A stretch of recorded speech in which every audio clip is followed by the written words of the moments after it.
But the reality is that the incentives to make AI that we can trust, that is good for society, good for individual human beings, may not be the ones that drive corporations. And so I think we need to think about governance. In other times in history, when we have faced uncertainty and powerful new things that may be both good and bad, that are dual use, we've made new organizations, as we have, for example, around nuclear power. We need to come together to build a global organization, something like an international agency for AI that is global, nonprofit, and neutral. There are so many questions there that I can't answer.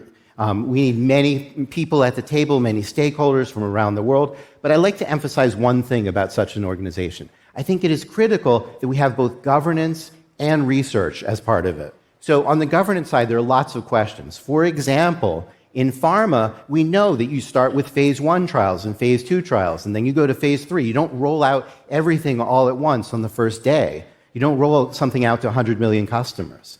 We are seeing that with large language models. Maybe you should be required to make a safety case, say what are the costs and what are the benefits. So there are a lot of questions like that to consider on the governance side. On the research side, we're lacking some really fundamental tools right now. For example, we all know that misinformation might be a problem now, but we don't actually have a measurement of how much misinformation is out there. And more importantly, we don't have a measure of how fast that problem is growing, and we don't know how much large language models are contributing to the problem.